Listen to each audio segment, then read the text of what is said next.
At 34 years old, Michael Turner had done everything society told him to do. He graduated from college with decent grades. He found a stable job in accounting. He worked hard, paid his bills on time, and rarely missed a day of work. Yet somehow, he always felt stuck. Every month followed the same pattern. His paycheck arrived, and within days, most of it disappeared.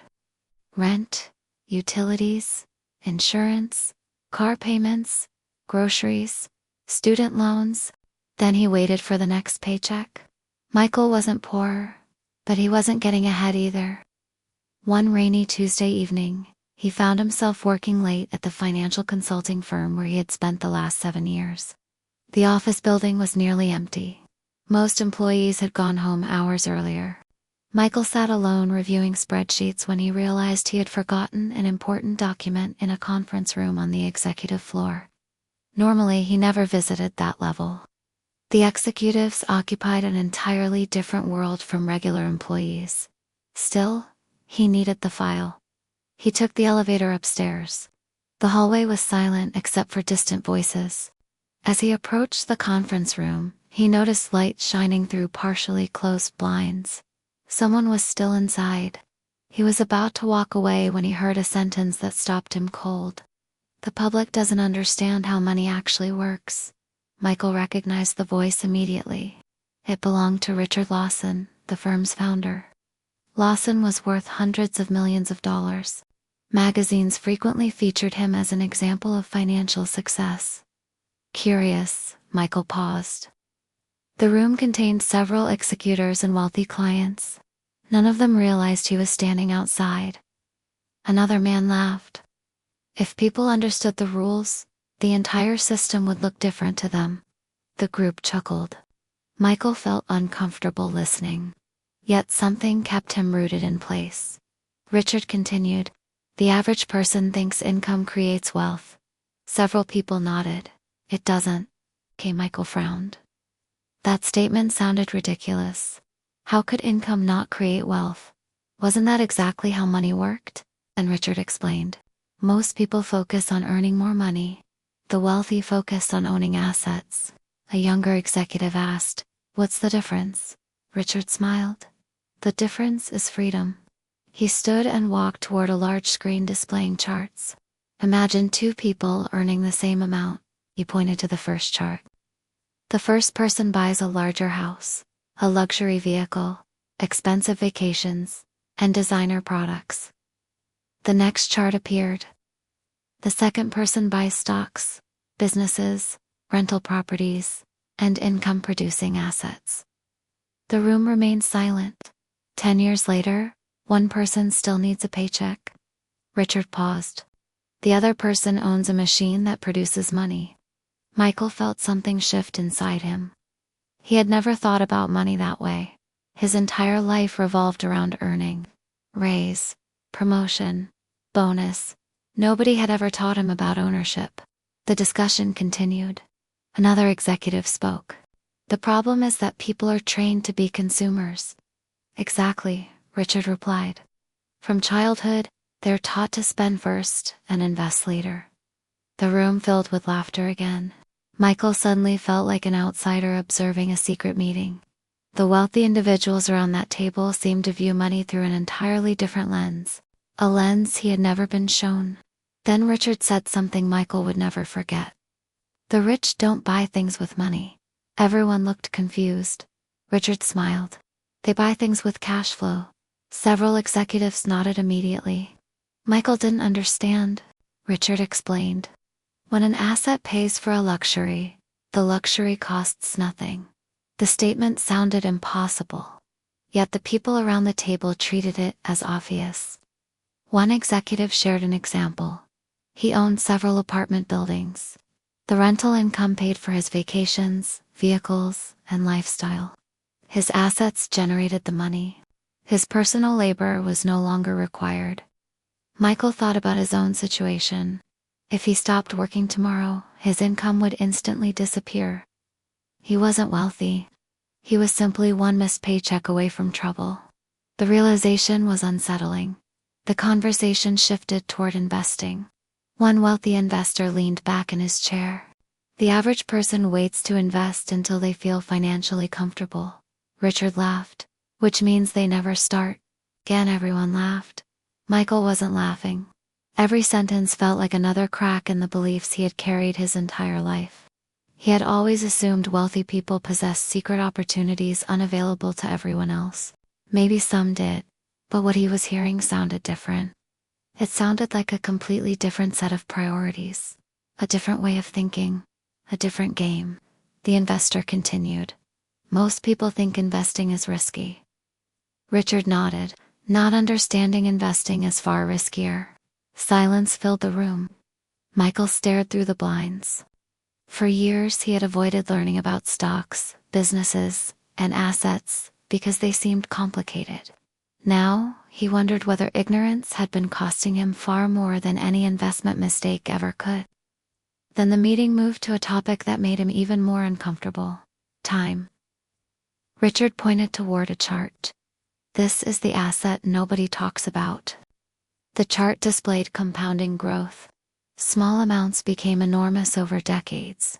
People underestimate time because the results are invisible at first. He tapped the screen. The wealthy understand that 10 years passes whether you invest or not. Michael felt as if someone had punched him in the stomach. 10 years. He had spent the previous decade chasing slightly larger paychecks. What if he had spent those years acquiring assets instead? How different would his life look? For the first time, Michael wasn't thinking about next month's bills. He was thinking about the next 20 years. And that changed everything. As the meeting ended, he quietly stepped away before anyone noticed him. The elevator ride back down felt longer than usual. When he returned to his desk, the spreadsheets waiting for him suddenly seemed less important. Not because his job didn't matter, but because he realized it was only one piece of the puzzle. For years he had been playing offense with income and completely ignoring ownership. That night Michael couldn't sleep. He sat at his kitchen table long after midnight. A notebook lay open before him. For the first time in his life, he wrote a question that would reshape his future. What do wealthy people know that ordinary people never learn? He stared at the page. Then he added another question. More importantly, why doesn't anyone teach it? Outside, rain tapped against the window. Inside, a journey had begun. Michael didn't know it yet. But over the next several years, he would uncover truths about money, wealth, debt, ownership, and financial freedom that would completely transform his life. And the first lesson was surprisingly simple. The rich don't focus on money. They focus on the things that create money. The next morning, Michael woke up exhausted. Not because he had slept poorly, because his mind refused to stop working. The conversation he had overheard kept replaying in his head. For years, he believed financial success came from working harder. Now, he wasn't so sure. During lunch break, he walked to a nearby coffee shop and opened his laptop. For the first time, he decided to examine his finances honestly. The numbers shocked him. His annual salary was nearly $78,000. A few years earlier, he would have considered that a great income. Yet after taxes and expenses, very little remained. The strange part wasn't how much he earned. The strange part was how much he spent. Michael opened his banking history. Month after month, he found the same pattern. Streaming subscriptions, food delivery, car payments, coffee purchases, impulse shopping, weekend entertainment. None of the expenses seemed outrageous individually, but together they formed a giant leak. By the end of the review, Michael realized something uncomfortable. His problem wasn't income. His problem was lifestyle inflation. Every raise he received had quickly disappeared into a more expansive lifestyle. A better apartment, a newer vehicle, nicer restaurants, more convenience. He had mistaken increased spending for increased success. That afternoon, another realization hit him. Most of his purchases had stopped making him happy almost immediately. The excitement of a new phone lasted days. The excitement of a vacation lasted weeks. Then everything returned to normal. Soon, he wanted something else. Another upgrade, another purchase, another reward. The cycle never ended. That evening, Michael visited his parents. His father had worked in manufacturing for nearly 40 years. A hard-working man, a respected man, a man who had spent his entire life doing exactly what society expected. After dinner, Michael asked a question. "Dad, if you could go back to age 30, what would you do differently financially?" His father thought for a long moment. Then he surprised him. "I would have learned how money works." Michael leaned forward. "What do you mean?" His father sighed. "I spent 40 years working for money." The old man stared out the window. "I never learned how to make money work for me." The answer lingered in the room. For the first time, Michael noticed something he had overlooked for years. His parents had always lived paycheck to paycheck despite decades of hard work. Not because they were irresponsible, not because they were lazy, because nobody had ever taught them another way. The next few weeks became an obsession. Michael began reading books about investing, business, economics, wealth building. Everywhere he looked, he discovered the same pattern. The wealthy seemed to think differently. One concept appeared repeatedly: assets versus liabilities. At first, the idea sounded simple. Assets put money into your pocket, liabilities take money out. But the deeper he looked, the more uncomfortable the truth became. Many things he considered assets weren't actually assets at all. His car, costing money. His expensive electronics, costing money. Most of his possessions, costing money. Very few things in his life generated income. In fact, almost nothing did. One Saturday morning, Michael sat in a park reading when he noticed an elderly man feeding birds nearby. The man seemed familiar. Then Michael recognized him. It was Robert Simmons, a retired entrepreneur known locally for owning several successful businesses. Gathering his courage, Michael approached him. "Excuse me, Mr. Simmons?" The older man smiled. "That's me." Michael introduced himself. To his surprise, Robert invited him to sit down. Their conversation lasted nearly 3 hours. At one point, Michael asked a question that had been bothering him for weeks. "What's the biggest financial mistake people make?" Robert laughed immediately. "That's easy." Michael waited. "They confuse appearance with wealth." The answer felt almost too simple. Robert pointed toward the parking lot. Several luxury vehicles sat there. Most people see expensive things and assume wealth.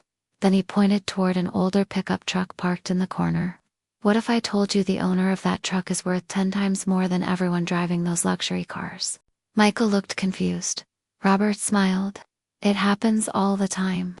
The older man explained that truly wealthy people often focused on ownership rather than appearances. Meanwhile, many people spent enormous amounts of money trying to look successful. One group purchased assets, the other purchased status. The difference compounded over decades.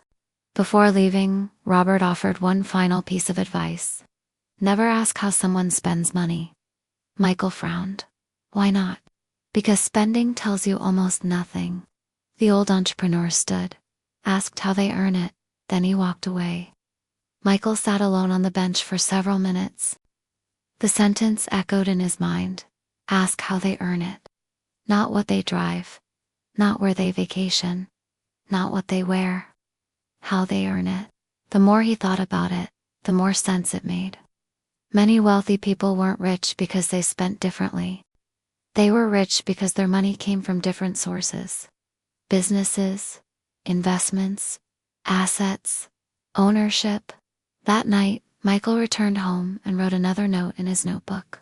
Most people spend years learning how to earn a paycheck. Very few spend time learning how to build assets. He stared at the sentence. Then he added another beneath it. The system isn't necessarily hiding information. It's simply teaching different information.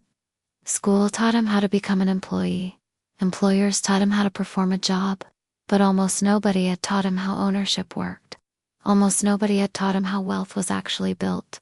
And that realization led to the second lesson the rich understand. The biggest financial trap isn't low income. It's increasing your lifestyle faster than your assets. Over the following years, Michael became obsessed with understanding how wealth was actually built. He discovered that the wealthy valued leverage more than effort. Most people traded hours for dollars. The wealthy learned how to use systems, businesses, investments, technology, and other people's skills to multiply their results. The third lesson was simple. Time is more valuable than money. Money lost can be earned again. Time never returns. Destructive debt financed consumption. Productive debt financed assets. One made people poorer. The other helped create wealth. The fifth lesson involved risk. Most people feared investing because they feared losing money. Yet Michael realized something surprising. The greatest risk was often doing nothing. Inflation quietly reduced purchasing power every year. Opportunities passed by. Years disappeared.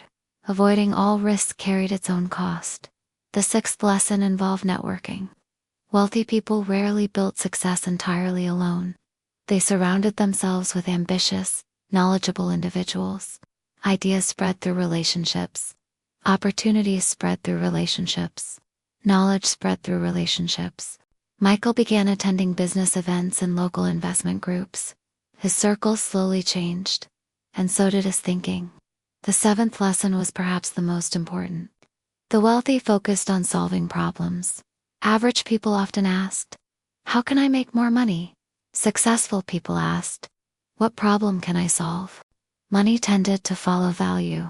The larger the problem solved, the larger the potential reward. That realization transformed Michael's career. Instead of merely performing tasks at work, he began searching for inefficiencies and solutions. Promotions followed. So did new opportunities. The eighth lesson involved patience. The internet made wealth appear instant. Reality was different. Most successful people Michael met had spent years quietly building before anyone noticed them. Success looked sudden only from the outside. Behind every overnight success story were usually thousands of ordinary days. The ninth lesson involved freedom. Many people believed wealth meant luxury. The truly wealthy people Michael met defined wealth differently. To them, wealth meant options. The ability to choose. The ability to spend time with family. The ability to pursue meaningful work. The ability to say no. Freedom became Michael's new goal. Not status, not appearances. Freedom. 10 years after overhearing that conversation behind the glass door, Michael sat in a very different office. He was no longer living paycheck to paycheck. He owned investments. He owned part of several businesses. His assets generated income. Most importantly, he understood the game.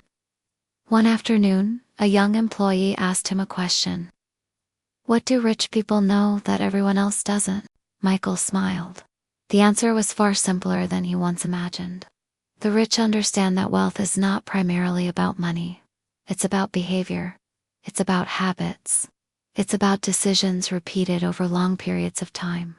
The wealthy aren't necessarily smarter. They simply learn a different set of rules. Rules that are rarely taught in school. Rules that many people never take the time to study. Michael opened an old notebook he had kept for years.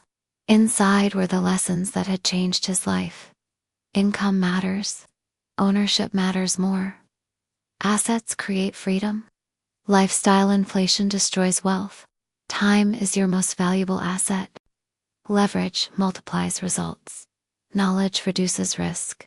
Relationships create opportunities. Value creates income. Patience creates wealth. Freedom is the ultimate goal. He stared at the list. The lessons seemed obvious now. Yet they had once felt invisible. Perhaps that was the real secret. The rich were not hiding a magical formula. Most of the information was available to anyone willing to learn. The challenge was that most people never looked for it. They were too busy earning. Too busy spending. Too busy surviving. Michael thought back to that rainy night years earlier when he had accidentally overheard a conversation. One sentence still stood above all the others. The rich don't focus on money. They focus on the things that create money.